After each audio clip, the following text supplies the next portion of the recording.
लापता युवती का संदिग्ध शव पानी भरे गड्ढे से बरामद होने से इलाके में सनसनी। जनपद सीतापुर थाना रेउसा क्षेत्र के सेवता गांव निवासी अफसार उम्र करीब 20 वर्ष पुत्री सहाबुद्दीन 31 अक्टूबर की रात अचानक घर से गायब हो गई।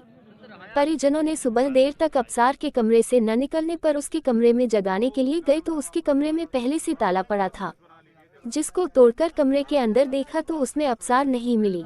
तब चिंतित होकर परिजनों ने अपने नजदीकी रिश्तेदारी में खोजबीन की, लेकिन उसका कोई अता पता नहीं चल सका। घर वाले मामले को छुपाकर उसकी ढूंढाई कर ही रहे थे कि गुरुवार को खेतों की ओर कार्य करने जा रहे ग्रामीणों ने सेवता गांव के दक्षिण दिशा कीरीकुआ शमशान घाट के गड्ढे में भरे बारिश के पानी में संदिग्ध अवस्था में युवती का शव उतरता देखा। खबर फैलते ही घटनास्थल पर राहगीरों और ग्रामीणों की भीड़ जमा हो गई। युवती का शव मिलने की खबर आग की तरह पूरे क्षेत्र में फैल गई।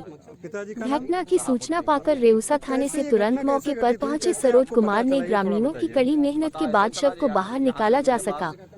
युवती के शव मिलने की सूचना पर घटनास्थल पर युवती के शव को देखने पहुंचे सेवता गांव निवासी इकरार ने शव को देखते ही जिसकी पहचान सेवता गांव के कोटेदार असलम की बहन के रूप में किया। मृतक अफसार के भाई असलम पुत्र सहाबुद्दीन द्वारा घटना की जानकारी देते हुए बताया गया कि मेरी बहन अफसार 31 अक्टूबर की रात घर से अचानक गायब हुई थी। बहन अफसार की घर में रखी पर्स में जब तलाशी ली गई तो उसमें से एक फोन नंबर बरामद हुआ था। मृतक बहन के भाई सेवता गांव निवासी रियाजुद्दीन पुत्र सहाबुद्दीन के द्वारा थाना रेउसा में दिए गए प्रार्थना पत्र में उल्लेख किया है, जिसमें आरोप लगाया है कि सेवता गांव निवासी मुकीम 26 वर्ष पुत्र अतीक और गांव के ही मुबारक 27 वर्ष सलीम और सज्जन पुत्र अज्ञात निवासी जलालपुर थाना व कोतवाली बिसवा ने मेरी बहन अफसार उम्र करीब 20 वर्ष की हत्या की है।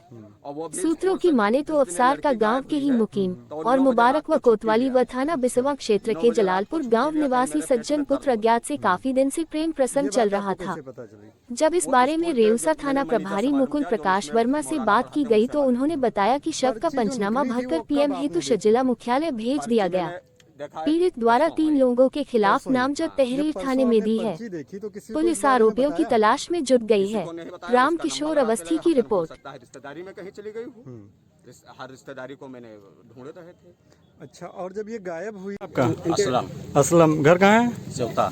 जो यहाँ पे एक लाश मिली है, ये कौन है आपकी? हमारी बहन है। आपकी बहन है, क्या नाम था? अफसार। उम्र कितनी थी? लगभग 21-22 साल। पिताजी का नाम? सहाबुद्दीन। तो कैसे ये घटना कैसे घटित हुई, कैसे आपको पता चला, ये थोड़ा बताइए। पता ऐसे चला, यहाँ से मेरे पास आज बहन मेरी 3 दिन से गायब है और हम अपनी रिश्तेदारी में पता लगा रहे हैं तो कहीं नहीं वहाँ यहाँ पर उनकी लाश मिली। कब से गायब हुई थी? 31 तारीख। कुछ विवाद हुआ था क्या? घर पे कोई विवाद नहीं हुआ था। फिर क्या लगता क्या, किस वजह से गायब हुई होगी? ये किस वजह से गायब हुई है? गायब होने का कोई कारण तो नहीं है हमारी समझ में आ रहा, लेकिन इसके पर्स में नंबर मिला है। अच्छा, नंबर किसका था? वो नंबर है असनाल रजा के नाम से ID निकल ली, जलालपुर का लड़का है। उसको आप जानते हैं जिसका नंबर है? हाँ, वो यहाँ स्कूल में पढ़ता था। कितने दिन पहले पढ़ता था? वो आज भी पढ़ता है, लगभग 2-3 साल से पढ़ता है यहाँ पे। तो इसका मतलब क्या निकाल रहे हैं आपकी? पढ़ता था, नंबर निकला?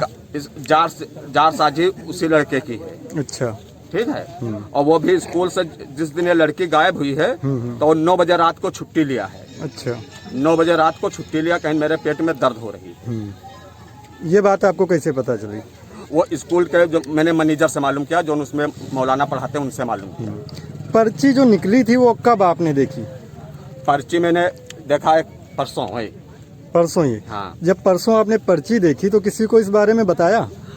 किसी को नहीं बताया। उसका नंबर लगाते लगे, हम हो सकता है रिश्तेदारी में कहीं चली गई हूँ। हर रिश्तेदारी को मैंने ढूंढ रहे थे।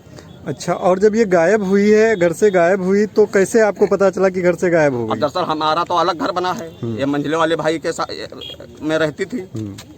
जब उन्होंने सुबह जाके मुझको बताया कि अफसार नहीं है घर पे। आपके साथ नहीं रहती थी? नहीं, हमारे साथ नहीं रहती थी।